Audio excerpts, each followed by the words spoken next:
여러분 평안하신지요? 2022년도 제4기가 죽음 그리고 미래의 소망이라는 제목으로 시작되었습니다. 한 해의 마지막 분기에 다루는 마지막 주제로서 매우 적절하다고 생각하는데요. 우리 신앙을 확고하게 다져주는 과정이 되리라 생각합니다. 2022년도 제1기에는 히브리서, 제2기에는 창세기를 다루면서 두 분기 연속하여 순전한 성경 해석을 들었고요. 제3기에는 고난이라고 하는 생활신학을, 그리고 제4기에 미래의 소망을 연구하게 되므로 올 한 해 우리 삶의 균형진 믿음을 제공하기에 부족함이 없을 것이라고 생각이 듭니다. 제4기 전체를 공부하는 데 필요한 교과 총론을 살펴볼 텐데요. 두 가지 사실을 강조하고 있습니다. 하나는요, 폐의 산소가 꼭 필요한 것처럼 소망이야말로 인간의 삶에 의미를 부여하는 것이다. 즉, 신앙은 우리 삶의 폐에 공급되는 산소와도 같다. 두 번째는 우리의 소망은 하나님의 확실한 약속에 근거한다. 즉, 우리 신앙과 소망은 매우 확실한 것이다. 그 까닭은 하나님의 약속에 근거하기 때문이다. 따라서 이 두 전제를 바탕으로 우리 삶을 나락에 빠지게 한 기원을 찾아보면서 이를 넘어서는 데 꼭 필요한 부활의 대사역도 알아가자고 합니다.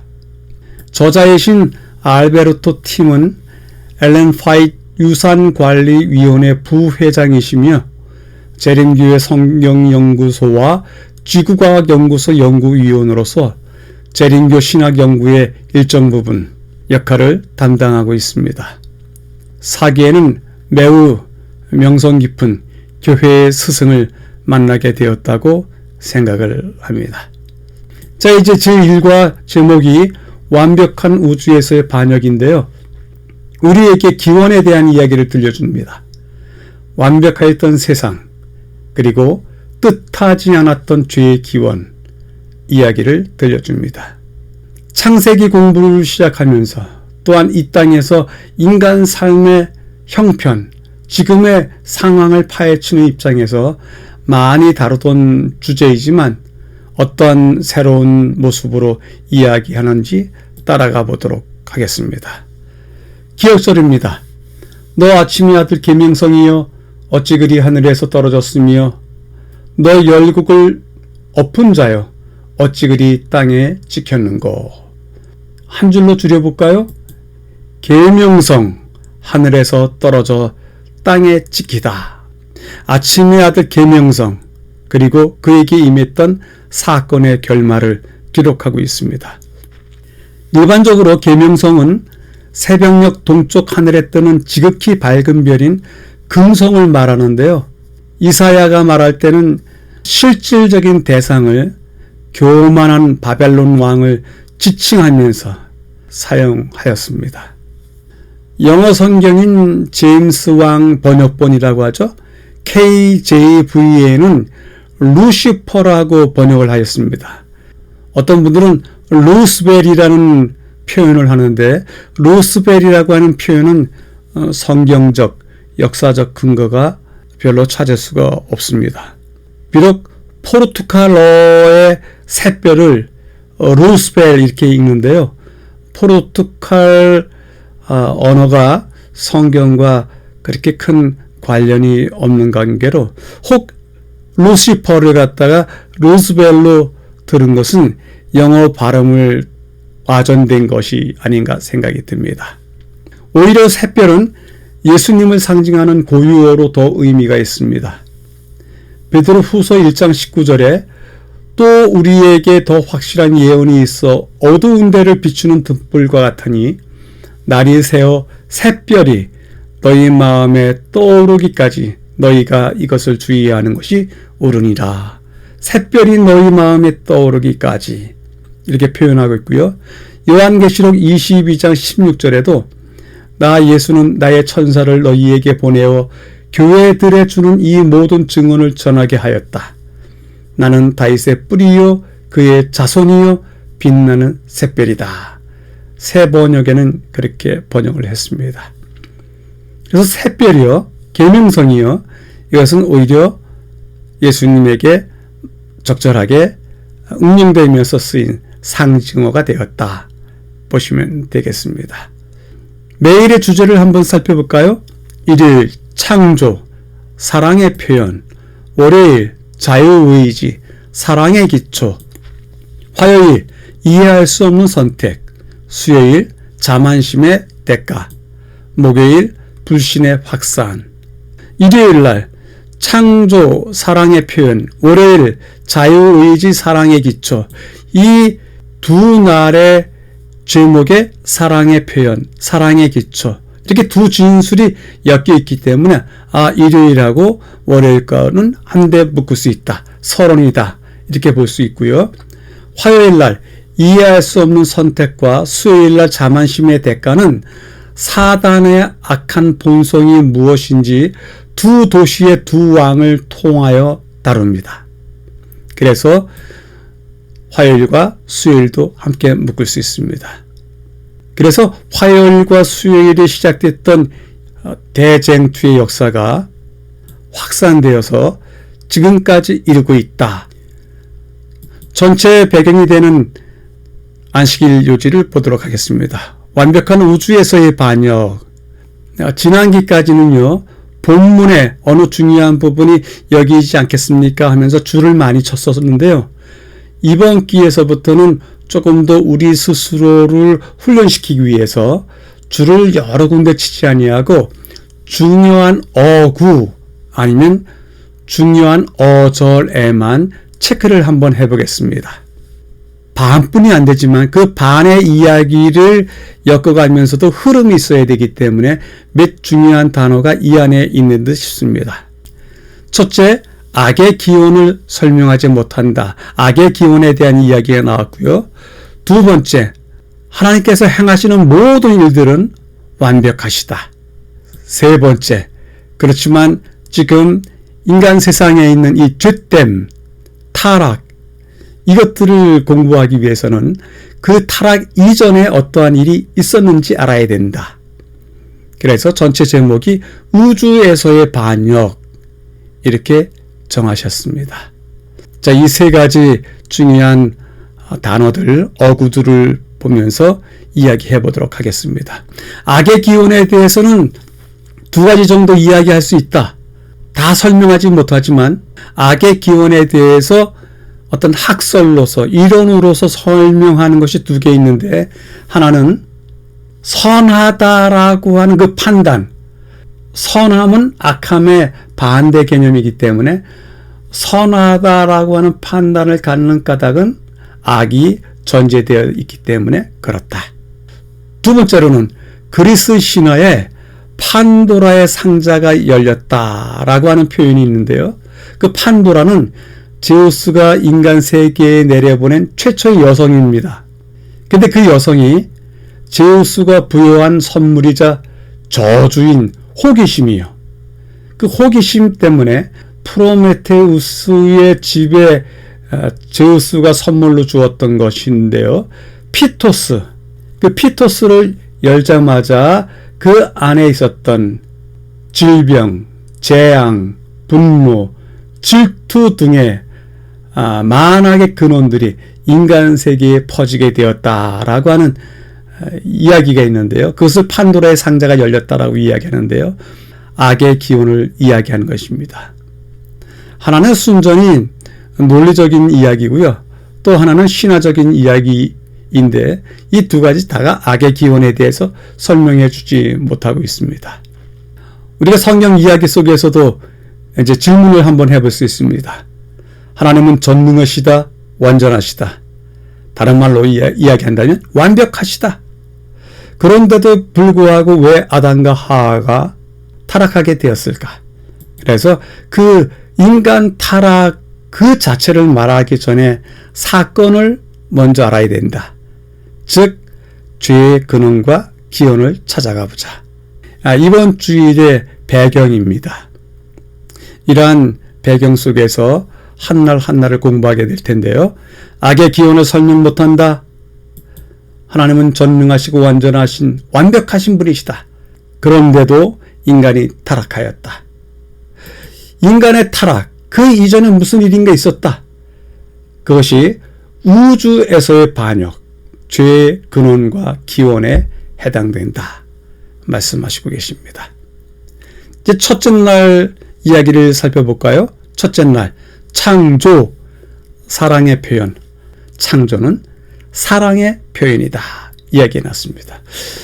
창조가 사랑의 표현이다고요. 창조는 하나님께서 하신 사역으로서 여러 목적을 가진 일인 듯 싶었었는데 그 창조를 사랑의 표현이다. 이렇게 새로운 관점을 우리에게 심어주십니다. 이야기들 중에서 몇 군데를 체크해 보면요. 가라지가 어디서 생겼지? 이런 질문이 하나 있고요. 하나님은 사랑이시다 했을 때 그 사랑에는 세 가지 기본적인 교훈이 있다? 그렇군요. 이렇게 저자 자신이 두 가지, 세 가지, 네 가지 하면서 요약해 줬을 때는요. 그것은 참 공부하기 쉬워집니다. 그 서너 가지 정리된 것을 우리가 이해하면 되기 때문에 공부하기 쉬워지는데요. 그렇게 또 세 가지 기본적인 교훈을 알려주고 있습니다. 마지막에 가서 또 질문을 합니다. 처음에도 질문했지만 마지막에도 하나님께서는 정말 이 세상을 창조해야만 하셨나? 이렇게 질문을 합니다. 그래서 첫째 날은 하나님의 창조와 관련되어 있는 그 창조 안에 있는 가장 오묘한 신앙, 교훈, 그것은 사랑이다. 자, 첫째 날 거를 따라가 보도록 하죠. 천연계 속에서도 선과 악, 인간계 안에서도 선과 악 이야기할 수 있다. 근데 가라지에 비유해서 종이 주인에게 밭에 좋은 씨를 뿌리지 아니하였나이까? 그런데 가라지가 어디서 생겼나이까? 이렇게 질문하는 것이 나오는데요. 이것은 우리 삶에 실제적으로 보는 현상들이기 때문에 전혀 놀라운 일이 아닙니다. 주인은 원수가 이렇게 하였다. 대답했습니다. 하나님께서 온 세상을 완벽하게 창조하셨지만 원수가 인간으로서는 도저히 이해하거나 설명하기 힘든 죄의 씨앗으로 세상을 더럽혀 버렸습니다. 이러한 세상을 만들 이유가 있었을까요? 일단은 세상을 만드는 일에 있어서 기본적으로 전제되어 있는 요한일서 4장 8절 하나님은 사랑이시다라고 하는 말씀이 주는 교훈이 세 가지가 있다고요. 첫 번째, 사랑은 표현하는 것이다. 하나님의 사랑은 삼위 하나님이 내적으로 공유하고 계시면서 외적으로 모든 피조물들과 나누는 관계 속에서 표현되어야 했다. 하나님 안에 있는 신적인 특성인, 신적인 본성인 사랑, 그 사랑은 내적으로만 머물 것이 아니라 표현되어야 했다. 하나님께서 하시는 모든 일은 그분의 무조건적이고 변함없는 사랑의 표현입니다. 그런데 공의가 강하게 주장되는 그 속에서도 하나님의 사랑이 표현된다. 우리는 사랑과 공의가 서로 반대되는 개념이라서 공의를 선택하면 사랑은 가려지고 사랑을 선택하게 되면 공의가 가려진다고 그렇게 생각하는데요. 이 저자는 공의 속에서도 사랑은 표현된다. 그러면서 이 사랑을 죄와 연결시켰을 때 하나님은 그렇다고 사랑이기 때문에 모든 것을 허용한다고 해서 죄를 창조하시진 않으셨다. 하나님 절대로 죄의 창시자가 아니다. 그러므로 우리가 되물을 수 있습니다. 하나님 품성과 완전히 반대되는 이 죄. 그럼 이 죄가 하나님께서는 이 세상에 어떻게 들어오게 하셨습니까? 이 세상에 죄가 들어오지 않도록 아예 세상을 창조하시지 않으셨으면 안 됐겠습니까? 이렇게 묻는 것입니다. 죄가 없는 완벽한 우주, 그것을 만드셨으면 안 될까요? 그것에 대한 대답이 있습니다. 하나님의 자유의지다. 이것 또한 세상을 창조하는 것, 그 안에 흠이 있는 것, 그것을 미리 아셨겠지만 그럼에도 불구하고 하나님은 당신의 자유의지에 의해서 창조를 결정하셨고 그 창조는 여전히 미래에 어떤 일이 있을 것임에도 불구하고 신적인 본성, 하나님의 본성의 발로 표현이었다. 그래서 우리가 첫째 날 정리를 해본다면요. 인간계, 천연계, 선악이 공존한다. 그렇지만 시작은 사랑으로 시작되었다. 하나님의 사랑, 그것은 신적인 하나님의 본성의 표현이다. 창조 사건은 쉽게 이야기한다면 막을 수 없는 하나님의 본성이었습니다. 그 세상을 만드시면서 둘째 날, 세상을 만드시는데 내가 자유의지로 결정하고 나의 본성의 발로였던 것처럼 세상을 그렇게 창조했던 것처럼 이 피조물들 안에도 자유의지를 주어야 하겠다. 그것이 사랑의 기초라고요. 자, 이것을 쉽게 이야기해 볼까요? 사랑이라고 하는 것은 상대방의 자유의지를 압박하거나 또 굴복시키려고 하거나 또 포기케 하는 것이 아니고요. 사랑이라고 하는 것은 상대방이 가지고 있는 자유의지에 대해서 충분하게 허용하고 그것을 북돋아 주는 것이 사랑입니다. 보도록 하겠습니다. 생명과 자유의지, 이것은 사랑을 받고 개발하고 나누기 위한 필수 조건이다.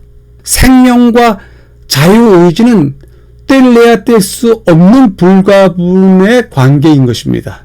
살아있는 것 모든 것은 자기가 원하는 방향으로 자라는 것을 볼 수 있습니다. 길거리의 나무를 보시고 산에 있는 나무들을 보십시오. 살아있기 때문에 그들은 자기가 가는 길, 자기가 찾아서 가고 자기가 뻗는 가지대로 그렇게 자라 있습니다. 그런데 그것이 정말 어울릴 때 아름답습니다. 하나님은 자유의지를 가진 사람들에게 너 사랑을 표현하라 이렇게 호소를 해요. 왜냐하면 의지적인 선택, 자유의지가 있는 사람으로서의 의지의 선택이 정말 중요하거든요. 그래야만이 진정 그의 사랑을 느낄 수 있고 그가 보이는 진정한 자기 선택을 볼 수가 있거든요. 그래서 사랑을 나타내 보이라고 호소하는 것은 자유의지를 가진 존재들에게 요구할 때 의미가 있다, 가치가 있다, 그렇게 말씀하십니다. 그럼에도 불구하고 세상에 죄가 존재하게 되었습니다. 하나님께서 죄를 허용하셨습니다. 죄를 허용하셨기 때문에 하나님 스스로가 그 허용하는 데 있어서 비싼 대가를 지불하셔야만 되셨습니다. 생명과 자유의지가 충만한, 그래서 그것이 아름답게 싹트는 세상을 기대했지만 그 자유의지의 오용 때문에 우주와 세계가 더럽혀졌습니다. 그 죄를 허용하셨기 때문에 스스로, 하나님 스스로 비싼 대가를 치르시고 계신 것입니다. 이 이야기에 대해서 찾아가 보겠습니다. 생명과 자유의지, 사랑을 나누고 개발하는 데 필수 조건이다. 선택의 자유가 있는 완벽하고 조화로운 환경이 제공되었다. 생명이 있는 모든 것들아, 나와 함께 자유의지로 함께 나누자. 너희들에겐 선택의 자유가 있다. 모든 환경이 완벽하였다. 조화로웠다. 하나님은 사랑이시라 이렇게 하셨을 때 들어가 있는 이야기가 무엇이냐면 이 땅에 보내심으로 그 사랑을 나타내 보이셨다. 독생자를 거하게 하신 것은 하나님의 사랑을 나타내신 것이다. 그러니 우리에게도 내가 너희들에게 독생자를 보내면서까지 사랑을 보인 것처럼 너희들도 나에게 사랑을 보이라. 자유의지에, 우리의 자유의지에, 자유의지를 가진 우리들에게 그렇게 요구하십니다. 사랑을 보일 때에도 너희가 자유의지를 사용해서 선택한 그 사랑을 보이라. 본성으로서 사랑을 나타내 보이라. 이야기한 것처럼 하나님께서 반역을 아셨습니다. 그러면 하나님이 책임을 지셔야 된다. 그래서 하나님께서 반역을 허용하셨을 뿐이다. 그리고 그 허용하신 까닭 때문에 값비싼 대가를 치러야 할 줄을 또한 아셨다. 우리의 자유의지 때문에 하나님께서는 그 자유의지가 오용되리라고 하는 것도 아셨지만 그럼에도 불구하고 그들에게 그것을 주자. 만약에 문제가 벌어진다면 우리가 값비싼 대가를 치르자. 계획을 세우셨습니다. 인간들을 창조하는 이야기를 하나 할 게 있습니다. 성경 구절에 보면요. 하나님이 어찌 정의를 굳게 하시겠으며 전능하신 이가 어찌 공의를 굳게 하시겠는가. 여호와라 여호와라 자비롭고 은혜롭고 노하기를 더디하고 인자와 진실이 많은 하나님이라. 이 정의 공의와 자비 은혜 인자 진실은 서로 반대되는 개념입니다. 그래서 이것을 가지고 히브리인들은 이것을 가지고 이야기를 하나 만들었어요.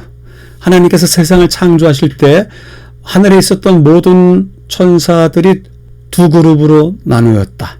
하나는 정의와 공의를 주장하는 그룹이고 하나는 자비와 은혜와 인자와 진실을 주장하는 그룹이고 하나님께서 선포하신다. 얘들아, 내가 인간을 만드는 것에 대해서 너희들은 어떻게 생각하는가? 그랬을 때 정의와 공의를 주장하는 그룹은 하나님 절대로 안 되십니다. 절대로 안 됩니다. 그들이 어찌할지 아시지 않습니까? 그들은 목이 곧은 백성이 되고 죄악에 빠진 백성이 될 것입니다. 반대로 했습니다. 그랬더니 자비와 은혜, 인자와 진실을 주장하는 천사 그룹에서는 아닙니다. 하나님은 자비하시고 은혜롭고 노하기를 더디하시고 인자와 진실이 많으시지 않습니까? 하나님께서 그것으로 채우시리라 생각합니다. 두 그룹이 옥신각신 싸웠습니다. 보좌에서 그 모든 과정을 지켜보시다가 얘들아, 이미 결정했다. 내가 책임을 지기로 했다. 발표하십니다. 내가 이미 말하였으며 작정하였고 후회하지 아니하였은즉 또한 거기서 돌이키지 아니하리라. 인간 지으시는 것에 대해서 정의와 공의도 포기하시지 아니하시고 자비와 은혜와 인자와 진실도 포기하지 아니하시고 이미 작정하신 일을 후회하지 아니하실 일을 돌이키지 아니하실 일을 인간 창조하는 일에 정하셨다고 반포를 하십니다. 그래서 모든 천사들이 하나님 앞에 머리를 숙여 경배하면서 하나님이 옳으시나이다 했었다고 하는 몇몇 성경 구절을 엮어서 이야기를 만들어 놓은 것이 있습니다. 자, 생명의 선택의 자유의지를 주시다. 때문에 자유의지에 따른 사랑 보이라. 그러나 그 자유의지조차도 오용되는 경우가 있다. 그럴 수 있을 것이다. 허용할 수 있다. 대신에 내가 대가를 치를 것이다. 그 대안을 내놓겠다. 대안을 내놓은 것이 독생자 예수님이십니다. 자, 이제 셋째 날인데요. 셋째 날 이해할 수 없는 선택. 제목부터가 흥미롭죠? 자, 본문 안에 어떤 이야기들이 있는지 보도록 하겠습니다. 신들의 자리에까지 앉은 부유하고 거만한 통치자. 그렇군요. 루시퍼는 완전하게 창조되었고 선택의 자유도 가졌다. 두로의 왕이나 루시퍼나 그들에 대해서 설명할 수도 이해할 수도 없다. 어떤 이야기를 하려고 이렇게 했을까요? 찾아가 보도록 하겠습니다. 에스겔서라고 하는 그 책은 말이죠. 우주적인 역사적인 실체에 대한 표현을 상징어로서 무척 많이 이야기합니다. 1장서부터 그렇게 들어갑니다. 1장서부터 북쪽에서 오는 하나님의 보좌, 이동하는 하나님의 보좌, 그리고 어떤 상징적인 이야기지만 그것이 우주적이고 그것이 역사적으로 실체적으로 있었다라고 라고 하는 표현을 하는데요.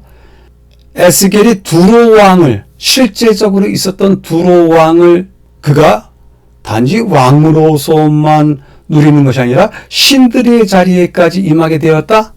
그가 바다 가운데서 바다를 통해서 먹고 살았던 왕이었었는데 이제는 하나님의 동산 에덴, 하나님의 성산, 거기에서 살기도 하고 기름 부음을 받고 지키는 그룹으로서도 나타난다. 두로 왕이 이제는 거의 완벽한 자리에까지 올랐군요. 그런데 이렇게 두로 왕이 취했던 모습이 누구에게서 나타나더라? 역사적인 왕의 모습이 타락한 루시퍼 모습에서 나타난다. 루시퍼도 완전하게 창조되었고 선택의 자유도 있었다. 그러나 결국은 만족하지 않고 자신에게 합당한 것 이상으로 자기가 행하기를 원했고 인정받기를 원했다. 그래서 이런 일이 일어난 것에 대해서는 설명할 수도 없고 이해할 수도 없는 것입니다. 어떻게 해서 그런 지경에 이르게 되었을까? 우리가 쉽게 결론을 내릴 수도 있습니다. 그것이 교만이다. 그것이 인간의 죄된 마음이다. 그것이 무엇이다. 이렇게 이야기할 수 있는데요.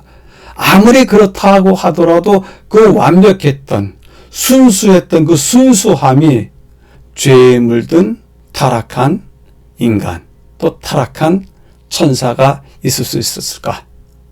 여기에 대해서는 정당한 이유가 없다. 그래서 우리가 용납할 수도 없다. 그러나 우리의 현실은 이해할 수 없고 설명할 수도 없는 일을 겪으면서 살고 있습니다. 두로의 왕, 신의 반열에 오르다. 두로의 왕이 루시퍼의 모습과 동일하게 겹칩니다. 두로의 왕이나 루시퍼나 자신을 더 중히 여기는데 몰두했습니다.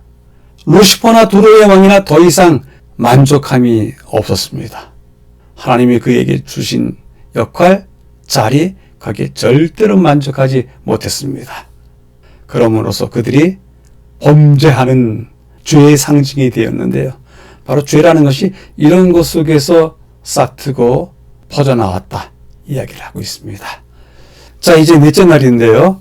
셋째 날이 두로의 왕을 루시퍼와 연결하면서 설명한 에스겔서의 내용이었다면 넷째 날은 바벨론의 왕을 루시퍼와 연결해서 이야기하는 이사야서의 이야기입니다.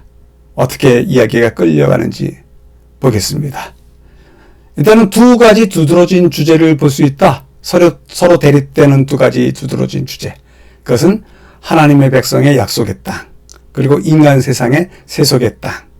그 세속의 땅을 지배했던 바벨론 왕, 그가 자만과 교만, 그것을 상징한다.